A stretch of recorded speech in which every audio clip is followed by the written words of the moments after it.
like you have them in Kibera, in Madari, in Kurukwanjenga, and so on and so forth. This law has been meant to protect the poor from overexploitation of the landlords or the structure owners. It has not been properly enforced. So that you find the landlords are increasing rents by the day, and if you default in payment within 1 week, you find your door removed, the roof has been removed by the landlord, you find your wife and children sitting outside the cold. We are going to enforce the Rent Restriction Act to protect the poor, to ensure that they're not forced to pay rent which they cannot afford, so that they live in squalor. Landlords, Honorable Odinga, landlords are voters and they are listening to you right now. How do you think they feel about what you're saying? This is a conversation I have had for a long time with the landlords. In fact, they're not landlords. In the slums, they are called the structure owners, because the land does not belong to them. The term landlord means that you've got a land over which you're lording. Now, these are basically structure owners who are given a temporary occupation license by the government, TOL, to put up a structure so that they can be able to rent it out. But the land belongs to the government. And they're listening to me. I'm not saying that they should not be allowed to also make business. But what you call live and let live. Let them make the money, but let also the poor not be so much exploited so that they are not able to put bread on the table. Right, we're discussing leadership and integrity as our first topic tonight, and we've brought the issue of the direction of the country. I now want to take you to the regional side of things. And how do you think Kenya's standing around the region and Africa has been in the past few years, considering that just not long ago, the coalition of the willing that had gotten together to do the Northern Corridor projects, that's Kenya, Rwanda, and Uganda. Rwanda has changed its mind. They don't want the project anymore, and they prefer to construct it through Tanzania. How do we stand regionally, in your opinion? I think, Joe, the idea of a federation of East Africa was at the heart of the founding fathers of this region. That was informed the formation of the first community.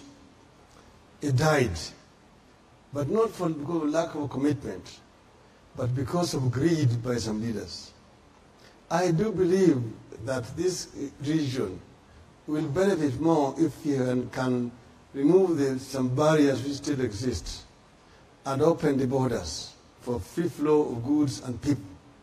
It can be done if there is political will to do so. I mean, the Northern Corridor is just one of the corridors. If you really want to integrate this region, you don't have to just have Northern Corridor. You need the Central Corridor, you need the Southern Corridor as well, and then integrate them. But so the question is, Kenya has been abandoned in the Northern Corridors project by both Uganda and Rwanda. What does that say about Kenya? It speaks volumes about the leadership of Kenya. I think it is the leadership that is accelerating itself. And that's the reason why Uganda is finding it more attractive to go to Tanzania. Tanga or Dar es Salaam is much farther away from Kampala than Nairobi and Mombasa. It does not make any sense economically, other than that it was a political decision. So I think that we need to do some soul searching and thinking. I think it is the leadership that has let Kenya down. 4 Kenyans are currently languishing in jail in South Sudan. They were arrested and jailed for life for allegedly trying to defraud the Southern Sudanese government of some 200 million US dollars. Are you aware of this case? And if you were president, what would you do about that case? I am aware that some Kenyans were arrested in southern Sudan for suspected crime. I discussed this matter with the leadership of South Sudan. At that time, my appeal was to ensure that justice was done, that proper investigations were carried out, and that they were given fair trial before conviction. I do not believe that that has been the case as of now. We would really plead that those Kenyans are given a fair trial by international standards, so that those who are found to be culpable or guilty then face the law. In my view, that would be my plea to the government of South Sudan. And I do feel that the Kenya government has got sufficient political leverage to ensure that this is done to those Kenyans. I think the relatives of these 4 Kenyans would want to hear specifics on what you would do if you won the election on the 8th of August. Would you move to have them freed? Because the trial, unfair as it was, if you're describing it as such, is already over and they've been jailed for life. Yes, what I'm saying actually amounts to appealing on their behalf. Because I'm saying that I'm not convinced that they have had a fair trial. Maybe by Southern Sudanese standard, but I say it by international standards. I do not think that that was a fair trial. And therefore, I would ask the government to ensure that they get fair trial. I want to stick still to the regional issues and bring up the very interesting issue about a tallying center in Tanzania. Is that true? Are you through or you are still I'm through. I thought you were continuing the question. No, you had the question, Honorable Odinga. No, Joe, certain things exist in people's imagination. They have accused Tanzania government of hosting a tallying center for us. Why do we even need to have a tallying center in Tanzania? We are going through an electoral process. And the law does not prohibit anybody from tallying the results. The Constitution is very clear, and even the rulings of the courts are now very clear. That the results, as announced by the presiding officer at the polling station, cannot be altered by a returning officer at the constituency level. Tallying. Then the tallying results at the constituency level, announced by the returning officer, are also final, and they cannot be altered by the commission sitting here in Nairobi. That is the law as it stands right now. And Honorable Odinga, we'll come to those details when we discuss but I'm going the to the credibility issue of the tallying center. Yeah, tallying center. Please address yourself to the question of So tallying center. we have made it very clear that we are going to be tallying so that we can be able to compare our results with those of the IBC. So why should somebody be worried about a tallying center, even if it is in Germany, even if it is in the United States, or if it is in the moon? Why should that be an issue? Why should that be a security issue? Because we are just adding up results and storing it. We are storing it unless somebody intends to rig. Why should that be a matter of national importance to the security intelligence of this country? So do you or not have a tallying center in Tanzania? We have a tallying center.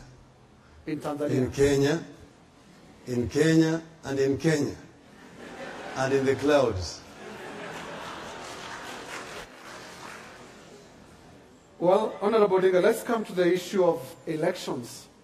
And you've been accused by your opponents of crying wolf.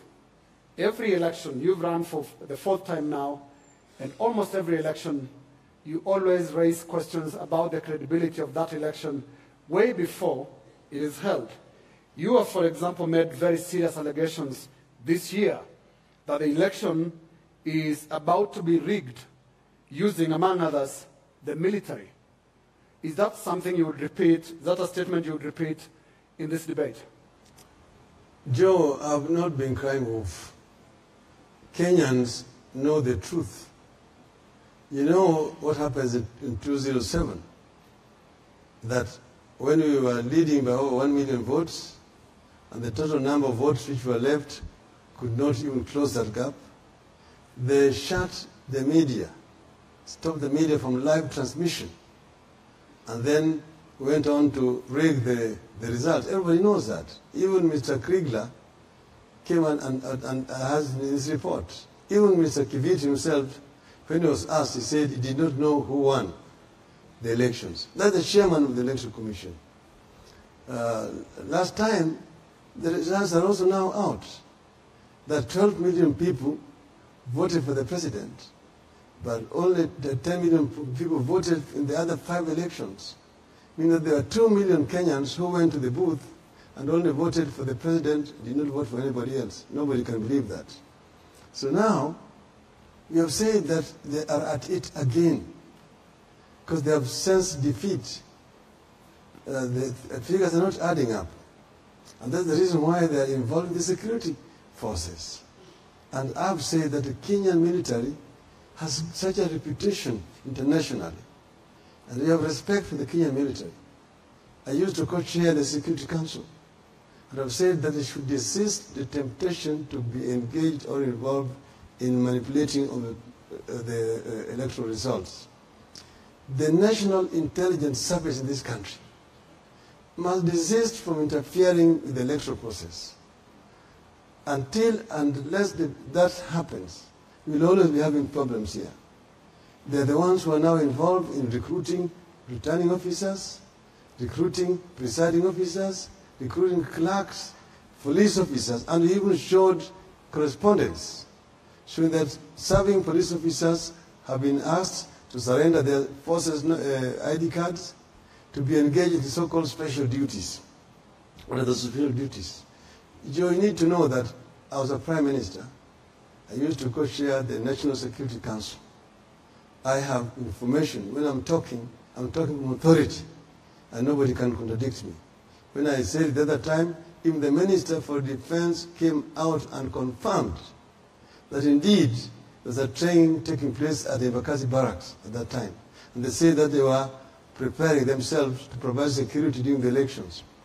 It is not the responsibility of the military to provide security internally. That's the work of the police force.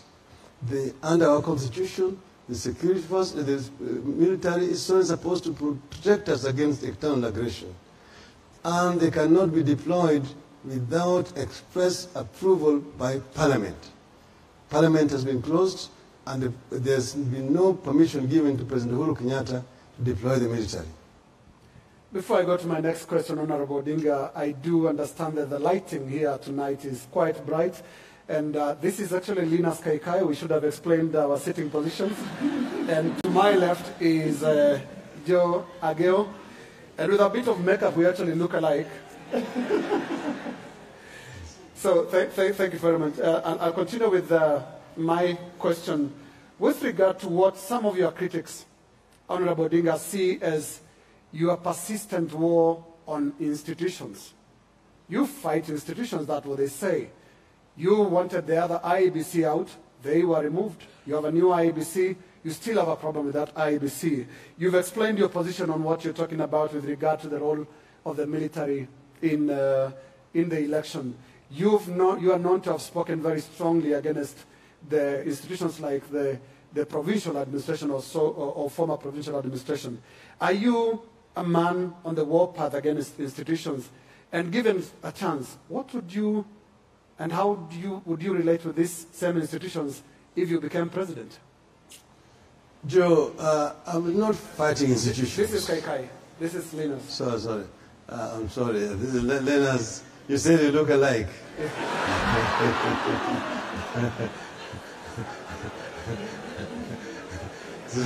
so I'm justified in confusing your identities. Absolutely. Go ahead.